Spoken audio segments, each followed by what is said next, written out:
निर्जला एकादशी का व्रत ज्येष्ठ मास के शुक्ल पक्ष की एकादशी तिथि को किया जाता है।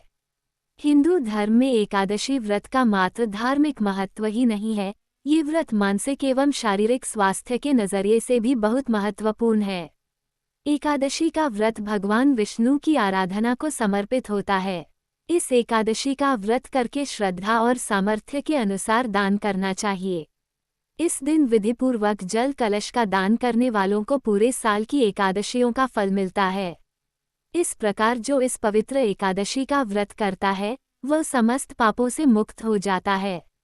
एकादशी व्रत का इतिहास। एक बार बहुभोजी भीमसेन ने व्यास जी के मुख से प्रत्येक एकादशी को निराहार रहने का नियम सुनकर विनम्र भाव से निवेदन किया कि महाराज, मुझसे कोई व्रत नहीं किया जाता। दिन भर बड़ी तीव्र क्षुधा बनी ही रहती है, अतः आप कोई ऐसा उपाय बतला दीजिए जिसके प्रभाव से सद्गति हो जाए।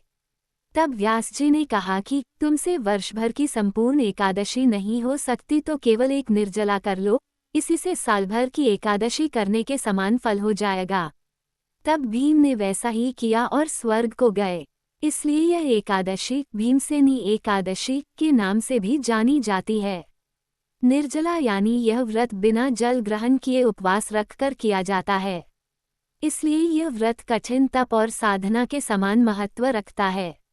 हिंदू पंचांग अनुसार वृषभ और मिथुन संक्रांति के बीच शुक्ल पक्ष की एकादशी निर्जला एकादशी कहलाती है।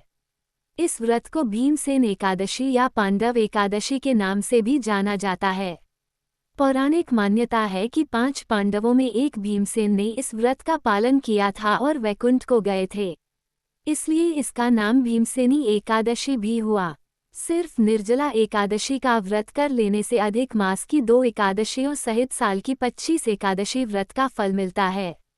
जहाँ साल भर की अन्य एकादशी व्रत में आहार संयम का महत्व है, वहीं निर्जला एकादशी के दिन आहार के साथ ही जल का संयम भी जरूरी है। इस व्रत में जल ग्रहण नहीं किया जाता है, यानी निर्जल रहकर व्रत का पालन किया जाता है। यह व्रत मन को संयम सिखाता है और शरीर को नई ऊर्जा देता है। यह व्रत पुरुष और महिलाओं दोनों द्वारा किया जा सकता है।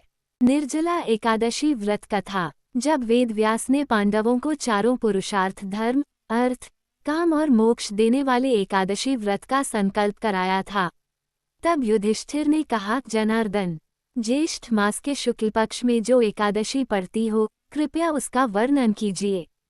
भगवान श्री कृष्ण ने कहा, हे राजन, इसका वर्णन परम धर्मात्मा व्यास जी करेंगे, क्योंकि ये संपूर्ण शास्त्रों के तत्वज्ञ और वेदांगों के पारंगत विद्वान हैं। तब वेद व्यास जी कहने लगे, कृष्ण और शुक्ल पक्ष की एकादशी में अन्न खाना वर्जित है।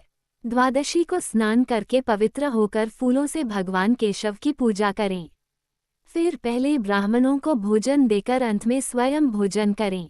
ये सुनकर भीमसेन बोले, परम बुद्धिमान पितामह, मेरी उत्तम बात सुनिए। राजा युधिष्ठिर, माता कुंती, द्रौपदी, अर्जुन, नकुल और सहदेव ये एकादशी को कभी भोजन नहीं करते तथा मुझसे भी हमेशा यही कहते हैं कि भीमसेन एकादशी को तुम भी ना खाया करो, परंतु मैं उन लोगों से यही कहता हूँ कि मुझसे भूख नहीं सही जाएगी।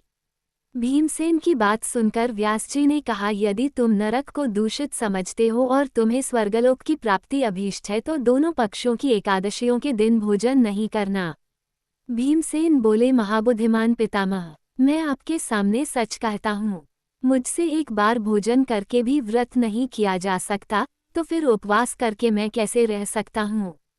मेरे उदर में वृक्क नामक अग्नि सदा प्रज्वलित रहती है, अतः जब मैं बहुत अधिक खाता हूँ तभी यह शांत होती है। इसलिए महामुनि, मैं पूरे वर्ष भर में केवल एक ही उपवास कर सकता हूँ, जिससे स्वर्ग की प्राप्ति सुलभ हो तथा जिसके करने से मैं कल्याण का भागी हो सकूं। ऐसा कोई एक व्रत निश्चय करके बताइए, मैं उसका यथोचित रूप से पालन करूँगा। व्यास जी ने कहा, भीम, ज्येष्ठ मास में सूर्य वृष राशि पर हो या मिथुन राशि पर शुक्ल पक्ष में जो एकादशी हो, उसका यत्नपूर्वक निर्जल व्रत करो।